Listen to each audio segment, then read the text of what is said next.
Hey guys, Dr. Shook here, and this is another sauna session. In this sauna session, what I want to talk to you about is blood sugar.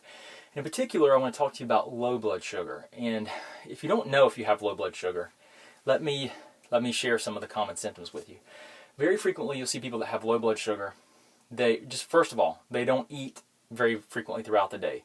They miss meals very frequently. They may go long periods of time without eating. They'll skip breakfast.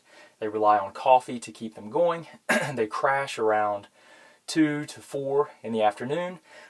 They become very irritable. They get very irritable. They can even be very angry or explosive if they miss meals. These are all signs of hypoglycemia, of low blood sugar. And the thing about low blood sugar is people, they don't necessarily associate that with diabetes, but that is a form of, that will promote insulin resistance and it will promote diabetes. Now the other thing is that this will also lead to hypothyroidism. Okay, so, and when we're talking about hypothyroidism, low thyroid function, one of the main ways that this will create a hypothyroid pattern is that what you end up doing is by being hypoglycemic, when your blood sugar goes low, your brain, and in particular your pituitary gland, which what it does, it signals your adrenal glands that sit on top of your kidneys to make cortisol.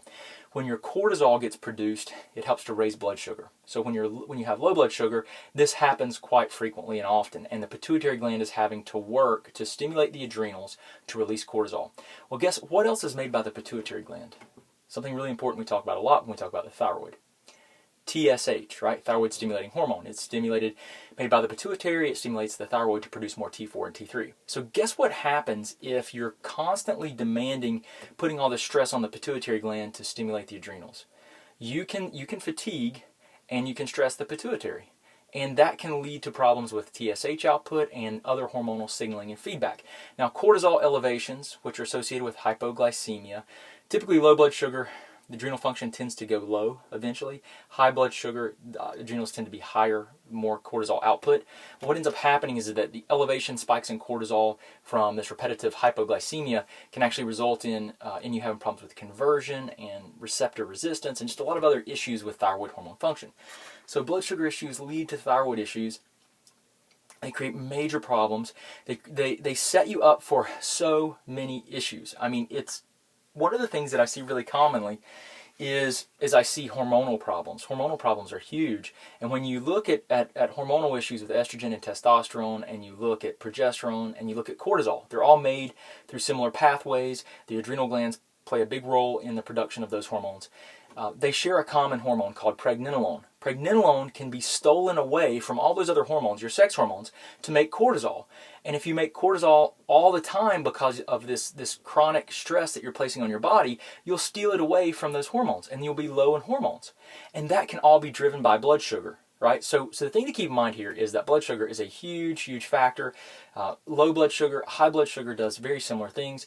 It promotes high insulin levels, which are inflammatory. Anytime you have high or low, if you have low blood sugar, you're insulin resistant. If you have your blood sugars elevating, you're insulin resistant. The problem is that you can't get sugar into the cells of the body in either case. When you're insulin resistant, you have blood sugar that's in the bloodstream, and it can't get into the cell because your cells aren't sensitive to insulin. When you're hypoglycemic, you don't have enough blood sugar in the bloodstream, so you still can't get sugar into the cell. Same symptoms.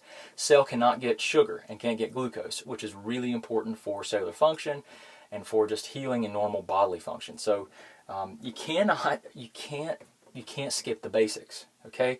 And when I say that, I mean that because I see blood sugar all the time, and blood sugar problems have been, blood sugar disorders, blood sugar imbalances has been called the great mimicker for a lot of reasons, because it mimics all these other potential problems that you can have. So you want to make sure you're looking at the whole person. So I really want to share this with you guys because it's really important. I see it all the time.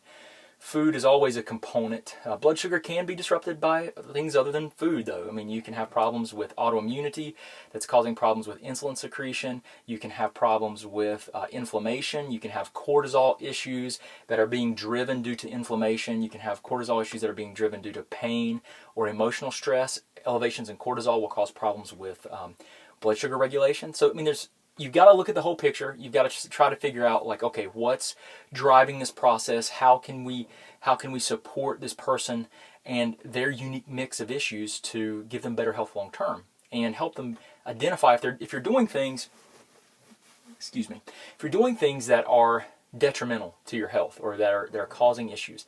They're driving up your cortisol. Well, then part of my job is to make you aware of those things, try to help you figure out what those are so that you can then be more responsible and help yourself, right? So anyway, Dr. Shook here. I hope you guys learned a lot about hypoglycemia, blood sugar, how it affects thyroid, how it affects adrenals, how it affects hormones.